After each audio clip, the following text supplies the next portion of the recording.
world surrounded by franchises, reboots, and shared universes. An elite team of podcasters will risk body and soul to investigate the depths of intellectual properties, one multiverse, subgenre, and trend at a time. Who are we? We're the IP Squad.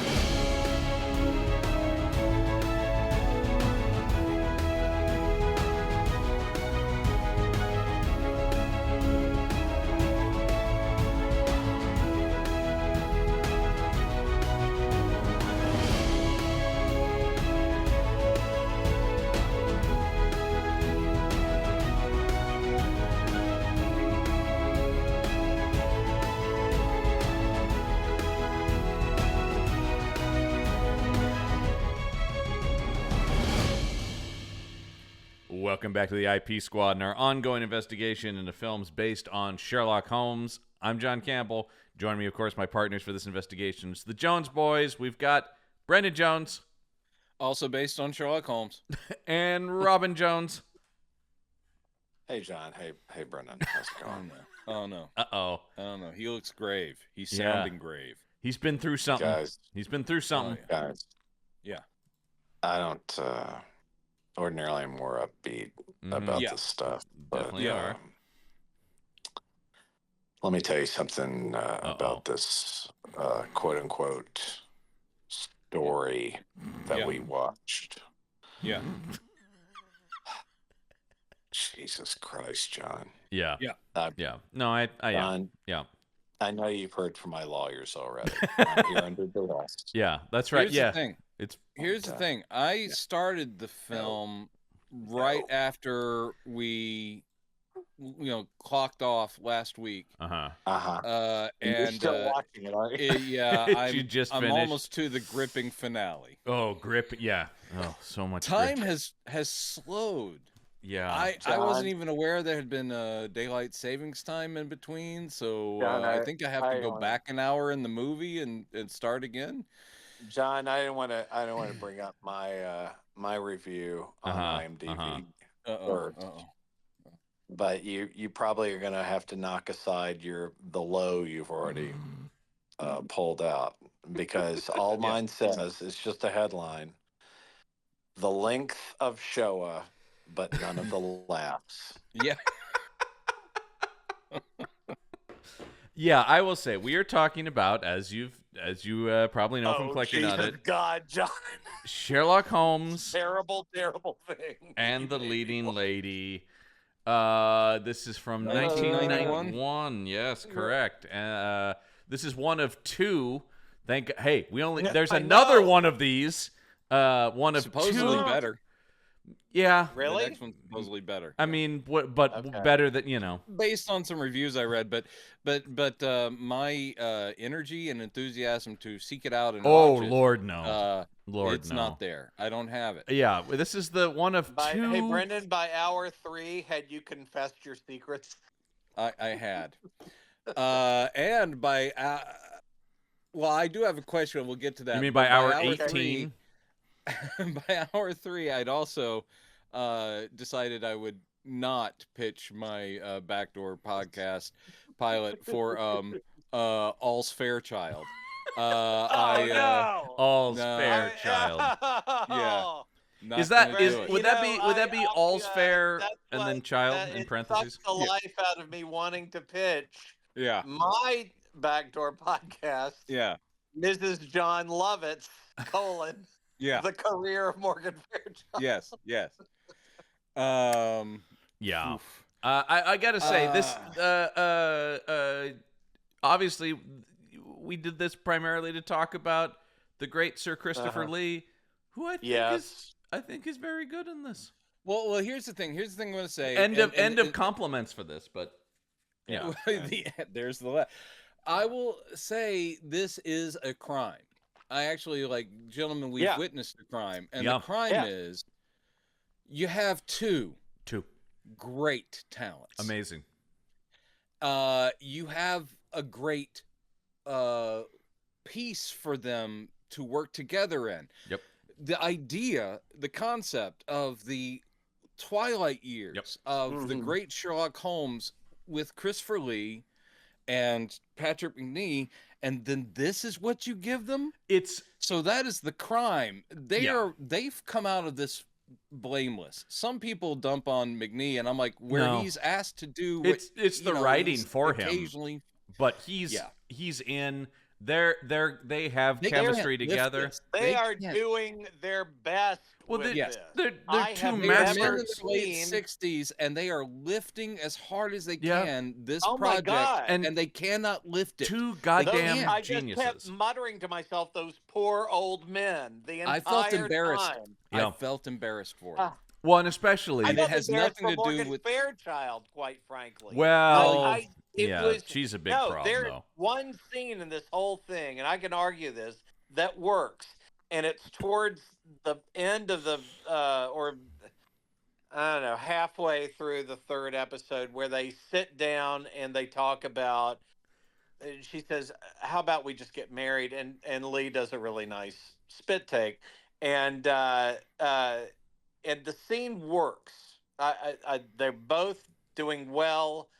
The scene works. I think she. Nothing else. I think she is game and came to play, and especially I think that she raises herself. Speaking of, I think that she's trying to match. Yeah. Yes. And it's not that she is completely talentless, and I would never say that, but she is a TV person, and that's okay. The thing I was going to say, about Morgan Fairchild is she suffers from a lot of these sort of TV personalities of this era that when you see her, I go, oh, look, it's Morgan Fairchild. You know what I mean? It's not that she's bad. It's just that they were such...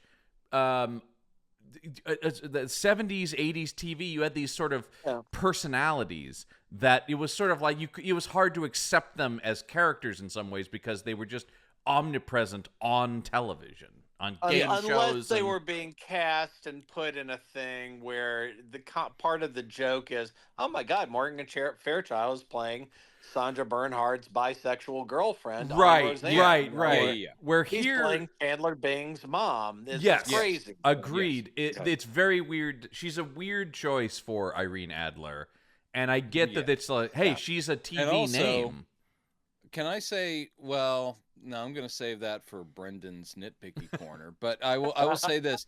What I was going to ask you guys. I know what you're going to nitpick about, so I can pretty guess. What were you going to ask us? I know you know at least one of them, but because I've got other stuff. But there's plenty. There's a few in here. Yeah, even I've got. But my question for you guys is, how far into it? Before you realized, maybe. Go ahead, John. A little less than midway through the first part. Pretty quick. Pretty quick. I was gonna say 15 minutes, and it started with the score. It proceeded through the flat lighting of it, like the cinematography, the TV. Really well, because I kind of expected the TV-ness of it. I think about maybe about halfway through the first part. I expected the TV-ness of it, but I started to feel that like, oh God, there's 3 hours of this. Like I started to dread how long it was coming. 10 minutes. 10 minutes. 10 minutes. Okay. Into 3 hours. Yeah. And we should tell the folks at home who are listening, the reason we keep saying 3 hours is this was not a film. This was literally a television show. And what they did was they stretched a really threadbare 3-hour story, and they turned it into episodes, and it was supposed to be like it was an actual television series. It was originally supposed to be 8. Could you imagine if they added another hour to this thing? It was originally supposed to be eight parts in total and called Sherlock Holmes: The Golden Years. Yeah, and crap. But 10 minutes in, because, all right, 5 minutes in, you're right. The score, the look of it, everything, it's like, oh, no. I mean, I've seen episodes of Time Tunnel that seem more historically, real. I've seen more episodes of Time Train. Yeah, that I enjoyed. Yeah, Time Tunnel was a higher quality. Yeah, sure, but it was in the opening scene with the inventor guy, and you see the boom mic. You see the boom mic in the mirror. I wasn't. It's hanging out in there for a good long while. I will say this is a then. And that was like, okay, a technical glitch. I'll let that go. And I usually don't even spot them. No. But I was like, oh God, it's just right there. Yeah. And they just kept going.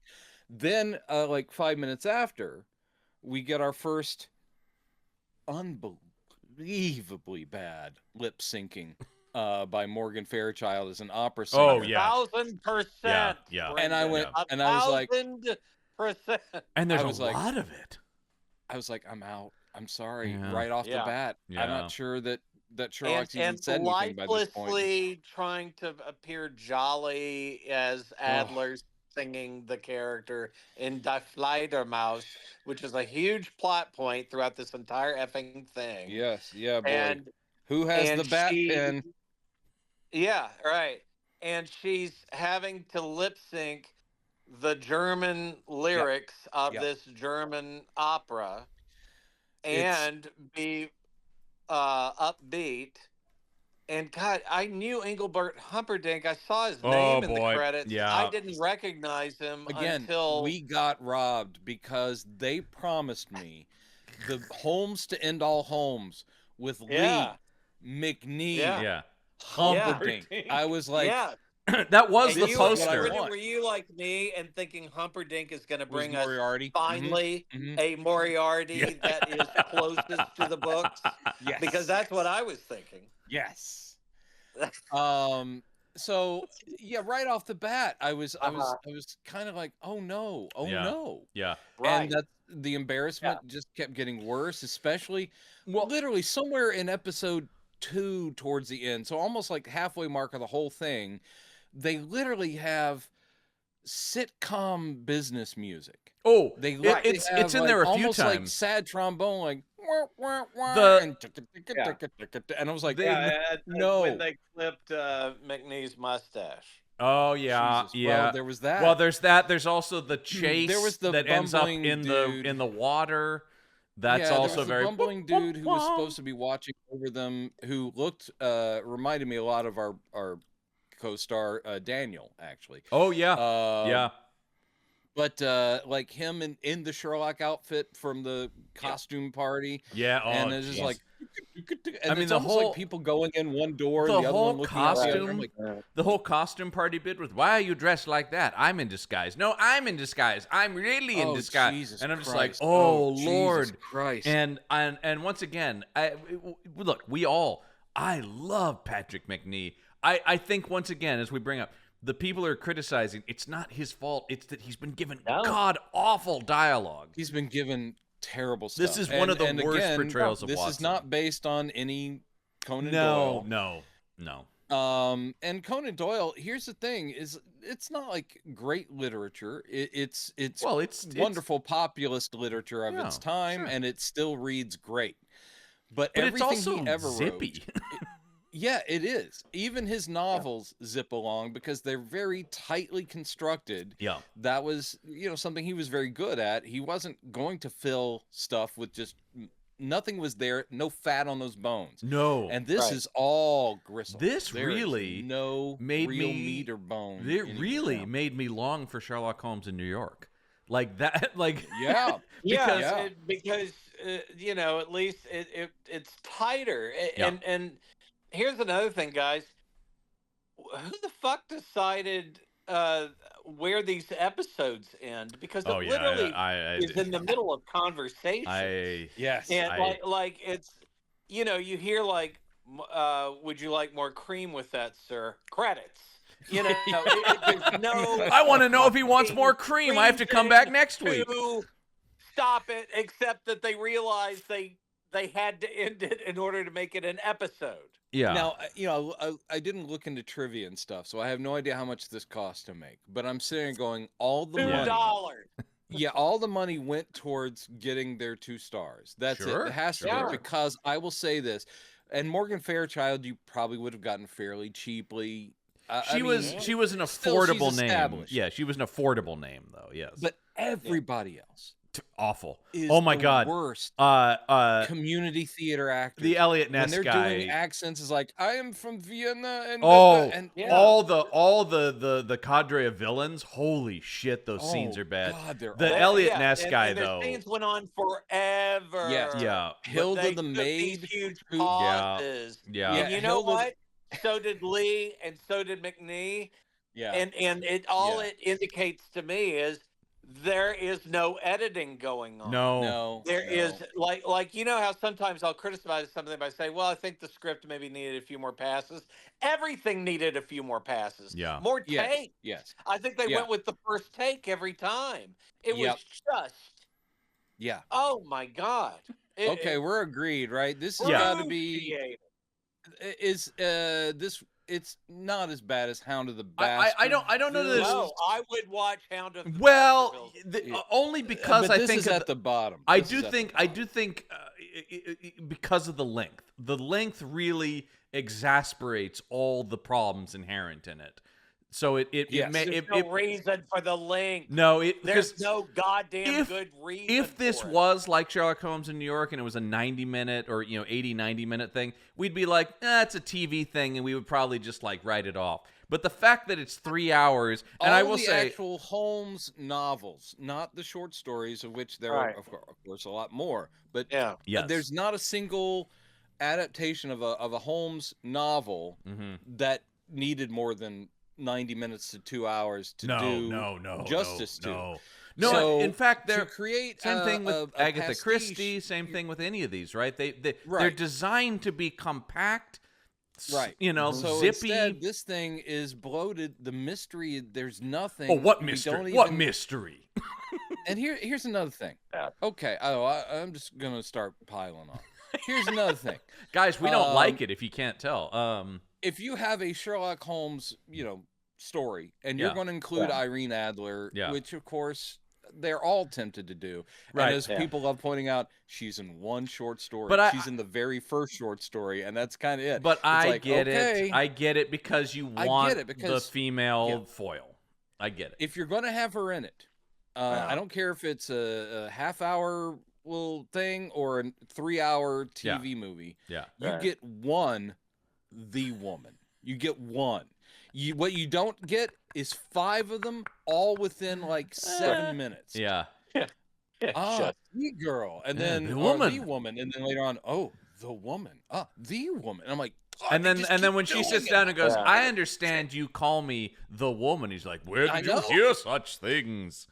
It's like, well, in all the I will say, to speak to this, the thing that's a real crime is Lee is psyched to be here, and it's a bummer because the material, but you can feel him be like, finally, I'm home. I just kept thinking, if this had half the panache of that one Avengers episode where they go up against Christopher Lee, who can shoot electricity out of his hands and burn people, and he doesn't talk in it, like if it was at least as well put together. I'll take any Avengers episode over this, honestly. Really. It was as well put together as Young Indiana Jones episode. Absolutely. That's what the other thing I kept thinking about was who else is going to show up? Is young Hitler going to be here? All right. You just smack around. What the fuck is this? You pulled the lid off. Yeah. Okay. All right. It's 1910. 1910. This story, they give us the date. This is before, obviously, the outbreak of World War I. It's 1910. They run into a character who calls himself Mr. Elliot. This is and insane. He is a youngster, probably late 20s. Yeah. And he's talking about, well, I just got out of college and I'm on a vacation. Elliot Ness at the end. And it's supposed to be the big reveal because... Spoiler. Brendan, you're revealing a spoiler. And by the way, I mentioned him just a second ago when we were talking about this guy is god awful. He is so bad. Awful. The guy who plays him. He's awful. And here's another thing. Elliot Ness is portrayed as a stalker and a young idiot and a young idiot. And weirdly, the world's biggest 7-year-old. Yeah. Because Elliot Ness was born in 1903. Yeah. Okay? And this is 1910. Here's the thing. Elliot Ness would have been 7 years old in this story. Not chasing after Irene Adler trying to get some. Agreed. And then Nicholas Meyer should be suing the producers about the Freud stuff because they had the audacity to bring in Sigmund Freud. Yeah. And then have him act like a clown. Here's the thing. I got a joke out of anal or whatever. It was like, I believe he's a anal member. I mean, really? He goes, well, then we'll find him in the privy. Oh, that was so good. Back to the anal. I don't want to run past the Ness thing because. Brennan, how'd you like him having his arms around Maritza the dancer for 5 years? Yeah, 5 years. Well, no one knows how to cut. Yeah. Nobody when that knows shot how to ended, cut. I laughed and laughed. I don't think, Robin. I don't think it's that no one knows how to cut as much as they're just like it has to be 3 hours. So it it feels like it's just Phil. They need to make the trains run on time. Phil. This was so more. bad. Oh Throw my God. more in. The thing I want to bring up about not even riff tracks worthy. That's it's pretty dull. It's pretty dull. The thing I want to bring up about the Ness thing though is you're right. I also had the same thought, Brendan, because that is a point of history that is one of my main interests is like Ness and the Capone and all that. So I did also go like the timeline and this doesn't add up. But I also want to know, okay, you're breaking you're not only being historically inaccurate with the timeline, but why? What does it matter that it's Elliot? Like, what is gained from that decision? It is trying to do a young Indiana Jones thing where it's like, in addition to Holmes in his Twilight years, he's going to run into all these historical figures. It's going to be great. Fine. We're going to have Archduke Ferdinand's dad. Yeah. Yeah. But and the other one, they have him like show up and it's like, oh my God, it's young Raffles or whatever. Yeah. And so they do all this bullshit, all of this fucking bullshit. I mean, but my brother could do 1,000 times better. And has often done. If somebody would read his goddamn scripts. To the point. To your point. Yes, I do believe. Brendan or any of us. A 7-year-old in that trench coat running around trying to get with Irene Adler. Actually, I think that would have been pretty interesting if you had just played it as that. I like the nice, pretty lady. She's another American like me. But to the point where once again I have a gun. The Meyer, as we brought up, when you talk about Nicholas Meyer, he's been able to do this throughout his stuff, placing these historical moments. It can be done. It can be done. It can be done. I just don't understand. And the idea of Sherlock Holmes meeting Elliot Ness, even though that Elliot Ness was not a detective. I love the guy. Not a cop. He was just a. Yeah, and the idea of him being in Europe and once again and the timeline's off. Exactly. But I just go like you could have picked any historical figure that is a rival for Irene Adler. Why Ness? What the fuck? Okay, like here's another one. The League of Extraordinary Gentlemen, the movie, is better, 1,000 times better than this bullshit. Yes, yeah. And except for, again, they got Huckleberry Finn. He should have been like Tom 50 Sawyer, years old. Agent Sawyer. Agent Sawyer, right. But Sawyer would have been in his 50s. There's no kind of like adoptive thing. No, he went and found She Who Must Be Obeyed. And okay. Yeah, he drank from they all met up. He drank the I mean that movie is a disaster though. I agree. No, it's a disaster. It is more watchable. But than so was this. Yeah. Yeah. This was a disaster. And John. Yeah. It's better than this. It is better than this. It's not but 3 hours long. Yeah, I mean there is an editing that goes on. I am trying to. What I'm trying to figure out right now is where and how this aired, because that's what I'm curious about. When you were talking about it being how it was split up, Robin, I'm trying to figure out where this was shown and in what. Batman and Robin have I felt like my inner child was being raped. By the way, as I was watching it. Thank you for that, Robin, because I do not like this recent trend of people trying to go, the Schumacher Batman. No, that needs to stop right now. No.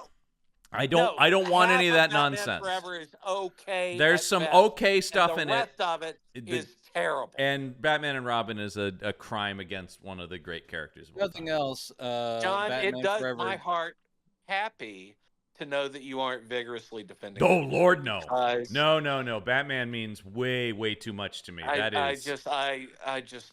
Oh, God, Jesus. if I could have taken a knife and drawn down the screen at Man's Chinese when I went to see it, I would have, because I yeah. Still haven't seen it much. It's an atrocity. Good for you. It's an actual Brendan. It's an actual atrocity. Yeah.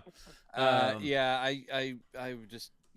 Hey, Brendan, when you're driving past like a horrible car wreck and you see like the actual like body laying in the road, do you slow down, or do you kind of just go, "Oh, that poor person"? You keep all right. going. Here, I'll take that question off the mic. Here's some info about how it was. So when it initially aired on TV, it was actually 2 90-minute parts. We're seeing a later editing it into 3 episodes is something that happened later. Yes. So initially it was 2. I'm not. That wouldn't make it any better, but it may speak to some of what you're talking about, Robin, where there's some 2 90-minute episodes. And I will say, I did watch this in 3 parts across 3 nights, which I did too. It's more survivable that way, but it's not much. I did not. Yeah, Brendan shotgunned the thing. Despite my joke yesterday, you watched the whole thing? Yesterday I was like, hey, what's tomorrow's movie? And he goes, this thing. And he goes, you haven't started? I was like, no. I did. I want to point out that after recording, I did try to warn you about this. I did try to say it's longer, but good God, how are you still alive? You know, Brendan, I don't like to publicly throw you compliments, but by God, the fact that you sat through all 3 hours. Here's one thing I'll say is my eyes did wander away. Oh plenty. God! I mean, I had my iPad open and I'm looking back, going like, "Oh, it's still terrible." I was with the first part. By the time I started the second part, I was looking away and half watching. I will say it really because I watched I thought I would try to watch like maybe a couple of hours on Monday, and I just said there's no. I got the. I thought the same thing. Such as it is they went out and. There is a remote control bomb. This would be the first in history. And the plans for this remote control device to set off an explosive is stolen. And then you lapse into a coma. I was going to say, wake back up and it's like, well, no one has it now. Thank you, Sherlock Holmes. I mean, really, there's nothing. There's at no point a moment of triumph for Holmes because it's so poorly written. I thought for a little there's bit nothing for him to solve. Chunk. No, and there's also nothing for him to act other than, and you go again, a robbery because he would have been great in that conceptual thing. Both of them would have great pairing. Every 5 minutes, he says, "Well, my faculties aren't what they used to be." Yeah, and I was like when they first set that up, because you guys couldn't come up with a good plot. Yeah, but I was sitting there kind of going like, "Oh, again." The hero in Twilight is a great story. Like, I'm not quite the guy I used to be. We'll get there with the Ian McKellen movie at some point. When we get to Mr. Holmes, a fantastic movie. At this point, after watching this, I'm like, bring on Mr. Holmes. Well, that's a very good movie. Well, Brennan, it's pretty solid. Yeah. No, I know. Yeah. That's why I was sitting going, bring on Mr. Holmes because I wanted. But the bummer, as we keep saying, is you're like. Lee is here to do that, and he would have crushed it if you had given him the quality of script that movie had. He looks great. He looks great. He sounds great. In nice costumes, and like I said, you can feel that he's just like, yes, finally, I am Sherlock Holmes. Except for you can also tell. I mean, because it's there in both of their performances, as we always bring up. Yeah, they're total pros. Just like Peter Cushing, and you can tell. Yeah. Around the edges, they know they're in absolute shit. Well, both of them have been in enough to know. Oh, I mean, although having done all those monster movies, he probably is thinking, well, at least it's not another fucking Dracula, am I right? Good Lord. Well, I mean, here's another one. Here's another one, guys. I'd rather watch the 2-part episodes from the Kung Fu: The Legend Continues. Oh boy! It brings in Patrick McNee, the reboot Robert Vaughn, series, and Ian Ogilvy, as great grandson of Kane's old friends from the old days. Yeah, and they do little cute lines about each other's shows that we know. Yes. Like at one point they bring up the Ian Ogilvy character, and McNee's talking about him, and the I don't know, the idiot who's the son of the great grandson of Cain, and the guy goes, this guy he doesn't sound like a nice guy, and McNee looks at me and goes, well, he's no saint, and I was like, okay.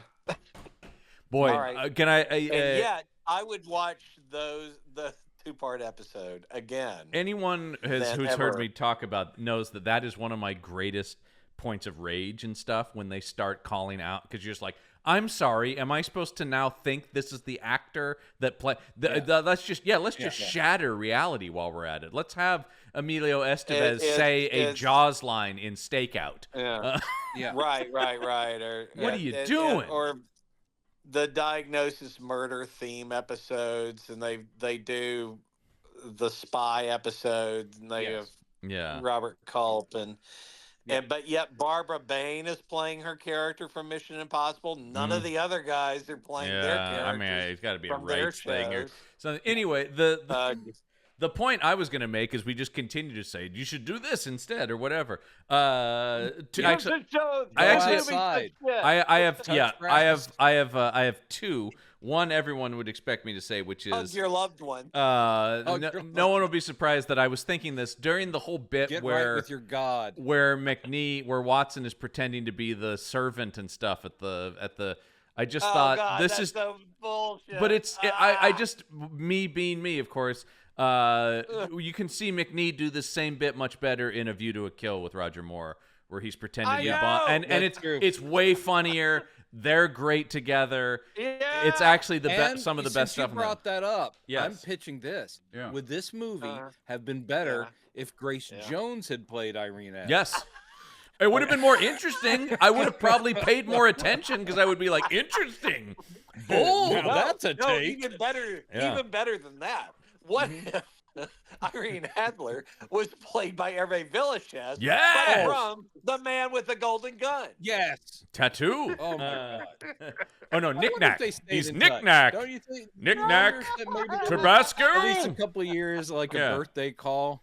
Hervé, I just wanted to say happy birthday. I was thinking of you today. I was putting Tabasco on my eggs. I mean, I will say Thank you very much. It is one of the great, I really appreciate it. just visually, one of the great pairings. Screen's most gigantic man and Absolutely. Screen's tiniest man. Oh, There should have been 8 movies of them together. by the way, one thing I do think that Christopher Lee is a great choice as, a Sherlock Holmes. At any point in his career, he would have been great. No And question. we saw him as Henry Baskerville. He's a perfect. Well, because he's got. He did a German one in the early 60s. He did. Yes. Okay, that's right. Yep. But here's the thing. Here is the thing. The one, is it just one? Because again, I was looking away from the screen a lot. But he only does one disguise in this movie. Yes. And I'm just sitting there going like, well, here's a problem. He's taller than everyone in that world. Yes. He's 6'5". I was rewatching the recent Superman, and of course I love it. James Gunn, David Cornsweet, but David Cornsweet really is like incredibly tall. So I think the whole he's thing also of, 6'5". Right. I think they're both 6'5". Yeah, him with the floppy hair as Clark Kent coming down the sidewalk at the very beginning, like, "Oh, pardon me, I'm late for work," and I'm like, he is a full head taller than anyone. I mean, that's again kind of a trick to fool anybody about who Superman is. I look at that as very. Brendan, he has the hypno glasses. So the hypno glasses, I know. Trumps I love everything, that. right? I love that. I love that they included Guy the Gardner going, so you know about the hypno glasses? That oh God. Anyway, so this movie's terrible. It's a stinky movie. Yeah, I mean it's a stinky movie. Well, it's just smell it from here. Although I will say it is. It is bad in the way a lot of TV is bad, right? I mean, I will say it is not uniquely bad. It's just we haven't done many of these. Here's the thing, though. I don't think. I mean, TV will very often have a look because of budget, and they're not even talking about the greatest cinematographers. I'm not even talking about the look as much as just like the idea of stretching the thing out into the. It's just got this is a problem that I was going to say you can do Sherlock on TV. Sherlock. Yeah, I mean, there's a number of very Holmes successful on TV, and the Jeremy Brett. That is a handsome production. Oh, and I'm sure that was boy, bare bones. whatever issues we had with the pacing of that thing, Jesus, I mean, that thing cooks along compared to this. That thing, are you kidding me? That thing flies compared to this thing, man. That blows you through the back of the theater like Die Hard 2. Just like Die Hard 2.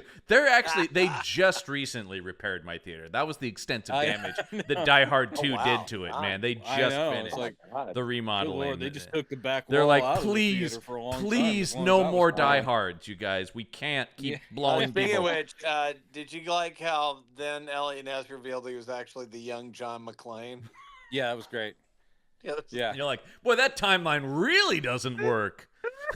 and he looks right at the camera and goes, at least it's not Christmas. The other thing I was going to recommend instead of this, and I think we briefly mentioned it, and we mentioned Nicholas Meyer a little earlier. Oral surgery? Yes, I mean literally anything. My root canal was much more enjowe've you need a sleeping aid, I guess maybe you throw this on. Because I think we mentioned it briefly on one of them, which is Nicholas Meyer's novel, The Canary Trainer. Have you read The Canary Trainer, Brendan? I haven't. You guys brought it up. It places Holmes in the events of Phantom of the Opera, but similar to this, the great thing about it is it replaces the diva of that story with Irene Adler. Performing is the leading lady. So she's Carlotta. She's Carlotta instead of Carlotta. It's she, and then Christine is her understudy, and it places Bean Meyer, he figures out like, okay, he went to Paris during the time people thought he was dead, and he took this job as a violinist. The people who do the pastiches right, and Nicholas Meyer's one of them, and he's great. Probably but obviously, the best, right over my shoulder there is all the Anno Dracula stuff, Kim Newman stuff. Yeah. The people who do it right, they care to get details to make timelines fit. There is a sloppiness to this. There is a carelessness here that is a little annoying. That goes beyond the Elliot Ness thing goes beyond nitpick. That really is like that's just egregious. It doesn't, and through darts and a bunch of names. It really does. At one point when who's like a lawman, sure. Yeah, when he's trying to flirt with her, he goes, and he's telling a story from his university days, and he's like, and I ate all the goldfish, and we all squeezed into the phone booth, and I'm like going 1920s activities, that you're talking about in 1910. Did you sit on a pole, like a flagpole too? Yeah, flagpole sitter. It's like, you guys, do you know what time it is? Do you know what? And also, once again, what is being gained? Because Brendan, you know that I often will be like, oh, whatever. If it serves the story, you can break timelines and stuff like that. But why? Like, once again, it doesn't do anything. It's just random. They could have picked anyone. Yeah. Or cut it entirely. It was either going to be young Elliot Ness or older Brett Maverick, and they. I was going to say Wyatt Earp, but yeah, they went a different way, John. They went a different way. Who's that tall, dark stranger there? I did. Maverick is his name. Surprising. How do you know it? Surprising no one. I did. The recent. Have you the television program on recent? Television doesn't even exist yet. Yeah.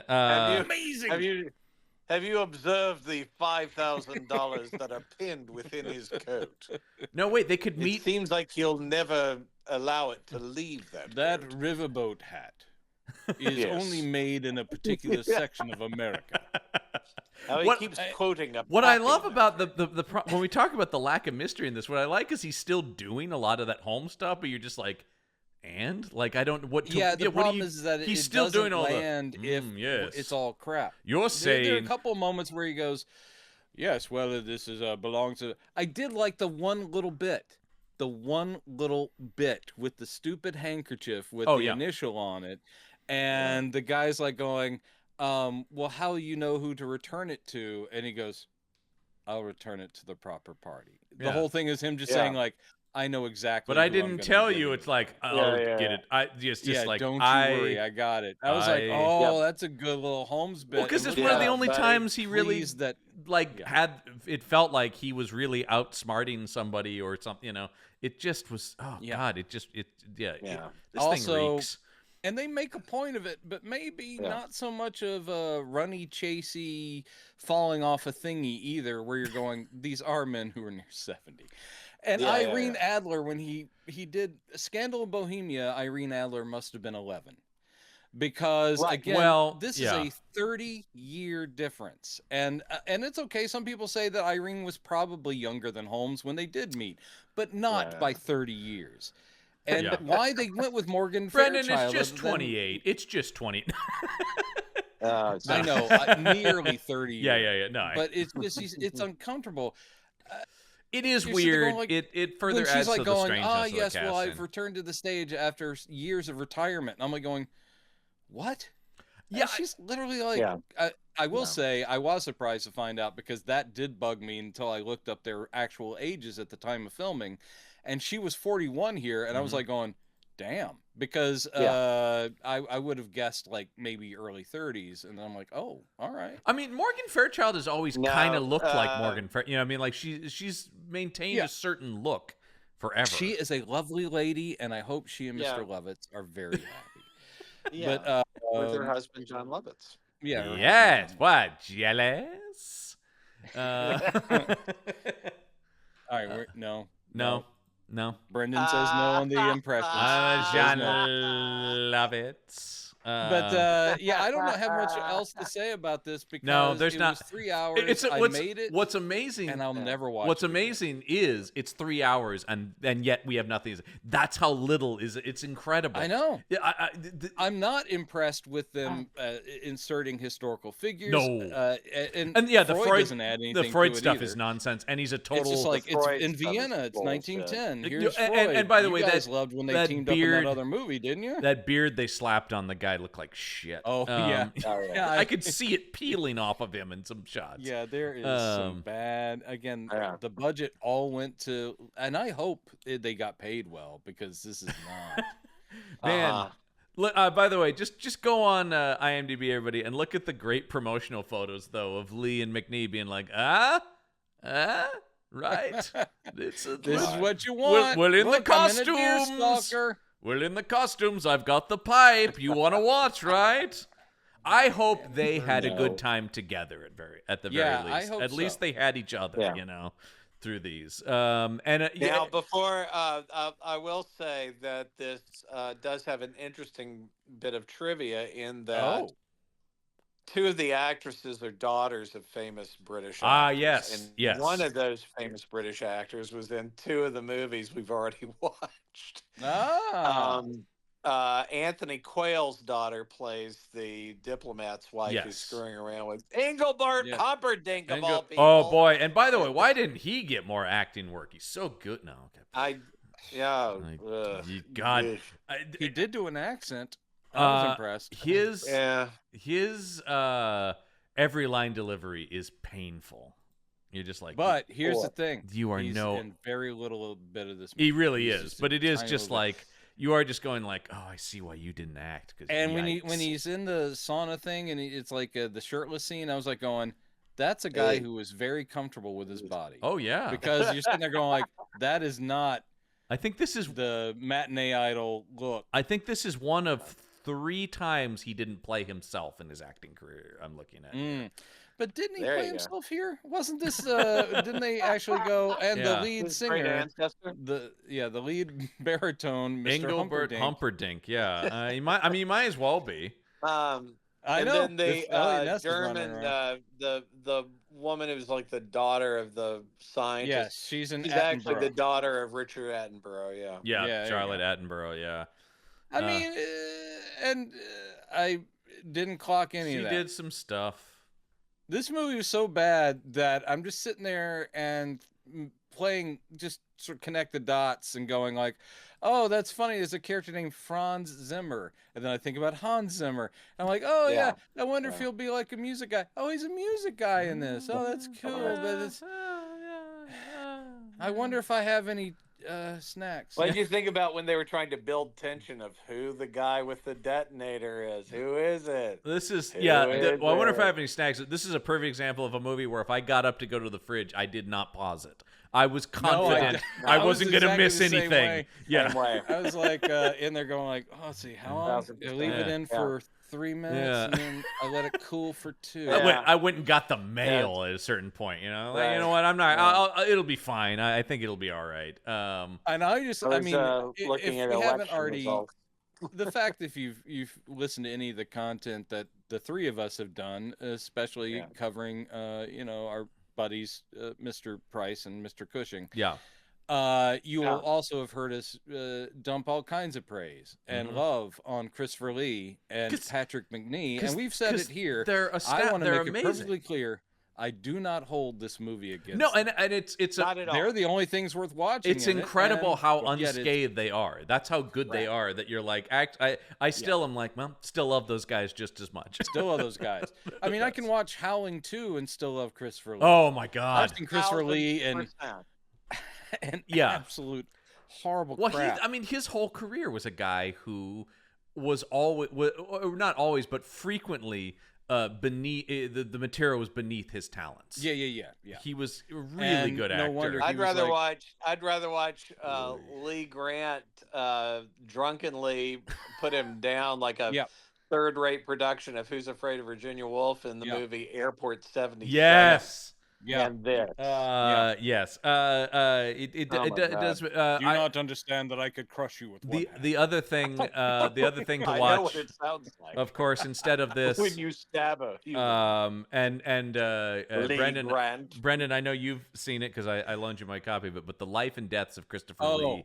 The documentary about him, Peter Serafinowicz doing narrating as Christopher Lee is, and that's in that Severin box set that's coming out. Oh, nice. Yeah, I was one of John got it because you backed the Kickstarter. I was a Kickstarter backer for it because, of course, I was immediately. That thing needed to exist, and it's a great look at a guy who was a super talented dude, but always struggled with. I mean, it is the thing we always quote of the king of what?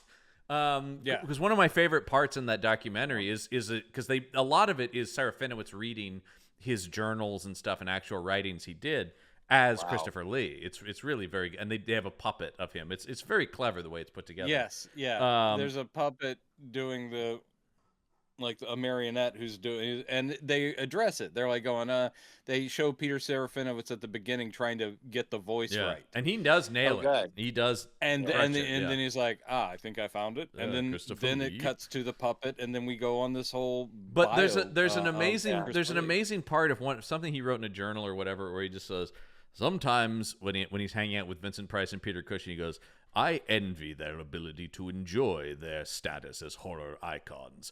I like the idea that's like, I wish I could like it, but I fucking hate it. Like, it just irks me to no end. That's what he was known and for. I think Peter Jackson talked about that, insecure to a degree. He that's that story I love about him talking to Ian McKellen on the set of Lord of the Rings, and he just says, I wish I had had more theater training, Shakespeare. I came to this in this weird roundabout way of having trained for opera, and Ian McKellen just going, I think you're fine. It's it's okay. It's interesting. I found that about a lot of actors. Well, it's something that's in the Ethan Hawke documentary about Paul Newman and Joanne Woodward that.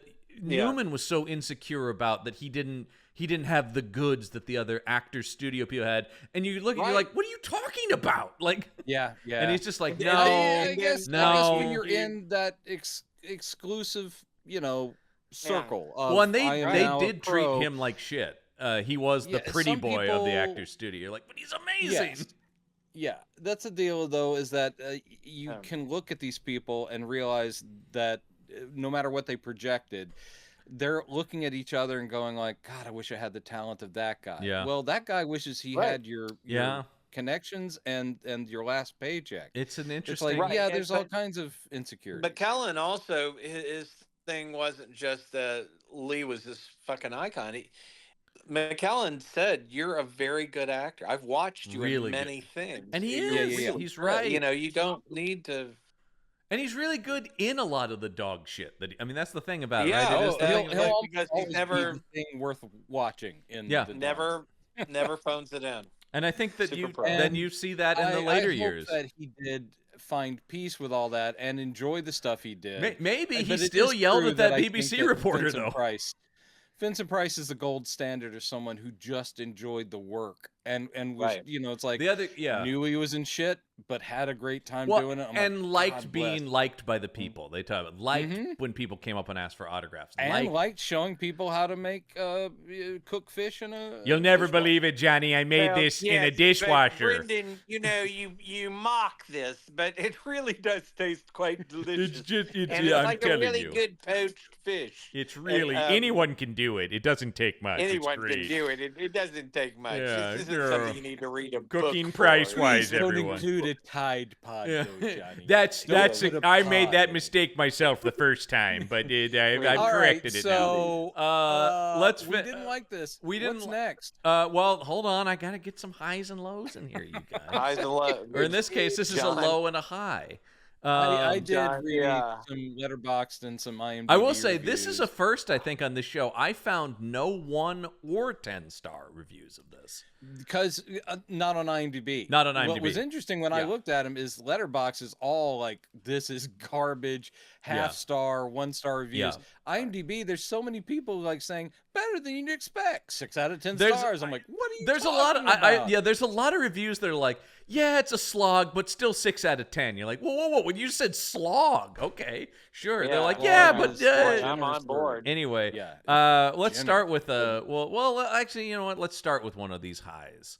Okay. Yeah. In fact, here you go, Brendan. This one comes to us from Defalon1, who titles their review "Better Than You Think." Better than you might think. Not. No. Some readers seem to think Morgan Fairchild was wrong as Irene Adler, but I think she was just right. Yeah. Irene is an American, and she's supposed to be a looker and a flamboyant actress. Morgan has those qualities in spades. Despite age differences, which may have existed in the original story too, I think Lee and Fairchild have chemistry. The rest of the plot was also not bad. McNee is a little too goofy as Watson. I prefer the more dignified portrayals of John Mills, David Burke, Edward Hardwick, and even Colin Blakely. McNee is too much in the Nigel Bruce mold. I wish that more golden years stories about Holmes had been made. As it is, we must content ourselves with this one and Victoria Falls. The mix of real characters with the fictional was very ragtime. Lee was outstanding as Holmes, 8 out of 10 stars. Very ragtime. But, I mean, that's based on a novel, which did weave real people throughout its storyline. And was thought out, right? and actually made historical. There was a reason. There were reasons. He didn't go, well, let's just pretend this character was born 40 years before they're supposed. It's like, stop, man, stop. Well, I get the feeling that it was more like, let's make it Elliot Ness. And then somebody was like, that doesn't make sense. Like, who cares? Who cares? People love it. We decided it's Elliot Ness, and we're not changing it. All right? That's what's happening. All right. You say your name is Mr. What? Mr. Moto. Oh, I'm actually surprised they didn't do something like that. Mr. Moto. That actually I would be more interested in if he was meeting other fictional detectives. I would have him meet anybody any day as long as it was well thought out. Yeah. I would include time travel if I'm going really wacky. You mean like when Kolchak met him? Okay, that really did. All right, but those Moonstone comics. No. There's some good stuff in there. Not for you. Well, it is something where you gotta dig. They still will not meet with you. There's some good stuff. Oh, Robin, you never knew this, right? That I wrote a pitch. The guy responded. The editor-in-chief liked the idea a lot, and then I sent him the first 12 pages, and he said the narration isn't hard-boiled enough for Kolchak. And I said he's not really hard-boiled. He's so basically I debated what Kolchak's narration is supposed to sound like, and then he didn't respond. Yeah, there you go. And it was a Kolchak meets Dracula, which I was like going, look, he never actually met Dracula, but I have an actual story that makes that work. And he was like going, oh, this is good. I really like your take, and da-da-da. and then I had the audacity to say he's not a noir guy. He's the front page. Well, yeah, yeah. I believe he's currently meeting Dracula. Sorry that this podcast went into Brendan almost got something published writing Kolchak. But anyway, also to long-time listeners, ask my brother about his amazing Gotterdammerung of Broadway. Okay, yeah, you've brought that up before. So good. So good. All right, let me give you the negative review, which is this comes to us. We just did for an hour from. The title is "Those Three Dudes Are Right." Hold on, he's figuring out this. BLDSCHWL Blidstrel. Yeah, the famous. I don't know. Yeah. Get clearer names, but at least people. you're crediting. Yeah. All right, what is this person? The title of the review is quite simply put, horrible. Yep. This is one of the worst, all in caps, Holmes movies I have ever seen. A Scandal in Bohemia is one of my favorite stories. It's just horrible what they did to the character of Irene Adler. Fans of Sherlock know her as the woman, one of the very few people to outwit Sherlock Holmes. Beautiful, resourceful. Should have put that in there. They should have put that in there. Beautiful, resourceful, smart. The Irene in this movie is nothing, all caps, like that. She was a whiny, airheaded diva. At one point, she offers to quit her job as an opera singer to cook, clean, and offers to bear him a child. Christopher Lee does an all-right job as Sherlock Holmes, one of the only good things in the movie. If you are a fan of the Holmes stories, this is not the show for you. This is one movie you should avoid. If you're interested in a good Holmes story, try something starring Jeremy Brett. Anything but this. 2 out of 10 stars. I guess got 2 just for Lee. I can't say that they're wrong. They're pretty much dead on there. Yeah, I mean, it's just... I think, to me... I thought that both actors played that, to Robin's point. It really is both actors played that scene pretty well, and Morgan was definitely trying, but it is off character for Irene Adler to say, it's okay if you don't love me, it's all right, but I just want to be with you forever and bear you a child, and he's like, no. I think once again, weird... Well, the way Lee reads the prevarications he's making... Yeah. I liked. That seemed to be edited decently. That seemed to work. I just... Interestingly, as silly as it was, the Sherlock Holmes in New York stuff was actually more affecting, where it's just that they have a child. Right. That he didn't know about. That's actually more interesting to me. It's more interesting because it means Sherlock got it. Yes, that's what I meant. But it's like it actually requires. Hey, y'all, did you like that cute scene where he comes back and he's obviously he kissed her or something, and he's playing violin and he's having a fun time with his violin, playing little waltz. Because they keep doing this bit in this one where it's just like she wants to be romantic and he just wants to talk about the case. And then, the dialogue's so good because she says things like, I want to be romantic and you just want to talk about the case. Like, it's so... Yeah, what I like is there's not, we don't have time as Americans to dance around topics. Well, just come out and say it. I must quote, as always, one of the greatest Garth Marenghi statements, which is, I've met authors who use subtext and they're all cowards. Did you guys on YouTube right now? They've done a Garth Marenghi interviews Mike Flanagan. No, I have to watch this. It's really Mike Flanagan. Oh my God, I have to find Flanagan sitting there listening to him shit on him. I love this. I must see this.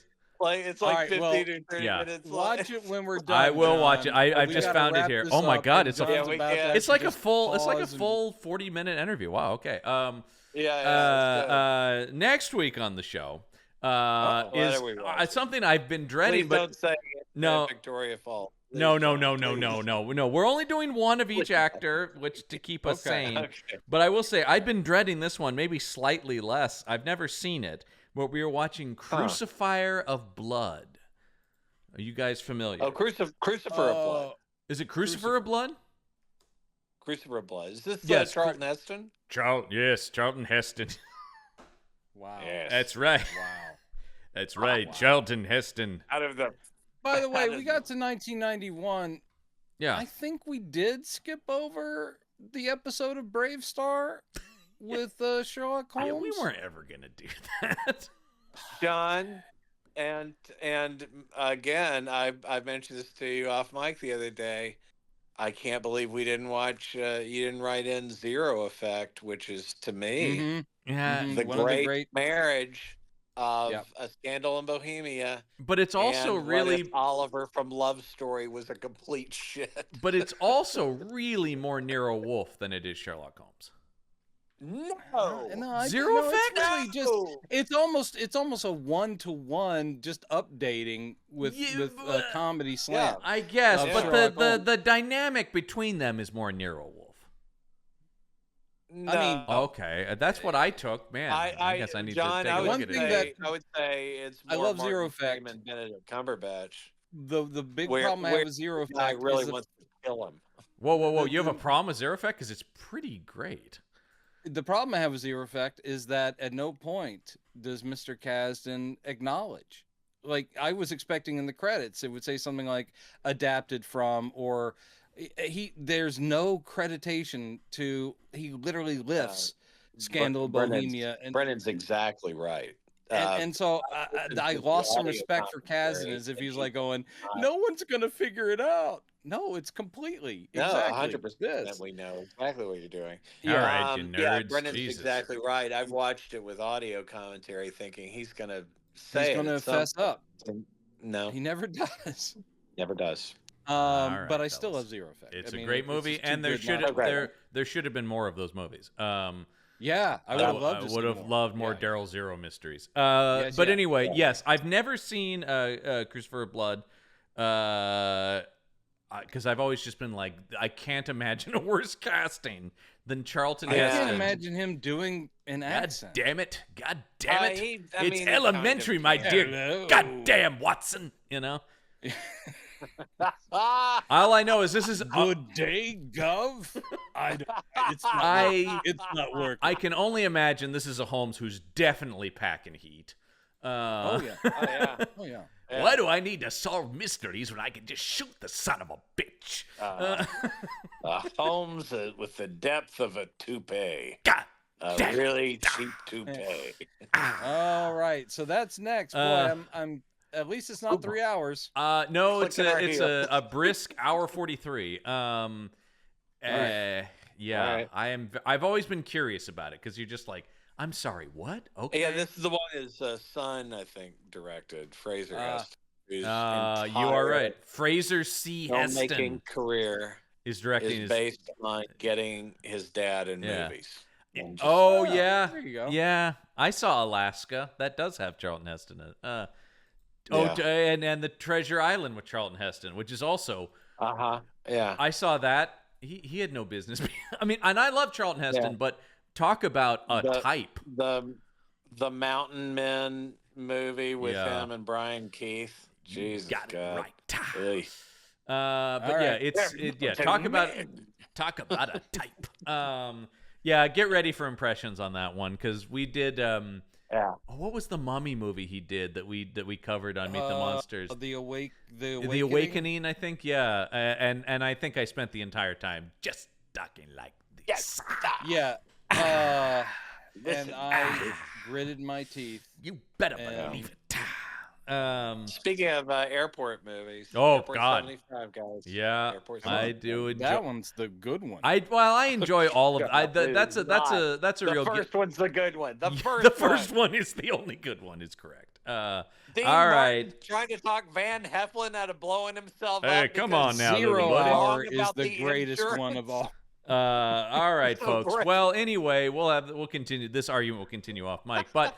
I want to tell you, if you want more from us, and who wouldn't after all this, head over to our Patreon page, which is patreon.com/punchup, that's punchup ENT. You get cool exclusive bonus content, including the aforementioned mini-series that the three of us did about the works of Peter Cushing and Vincent Price. Lots more impressions on there, too. Two different ones. Two different mini-series, and there's going to be another one in the works soon that we'll tell you about. So But that was so. Head over there. John Lovitz, John Lovitz. All's Fairchild. Yeah, all's Fairchild. Yeah.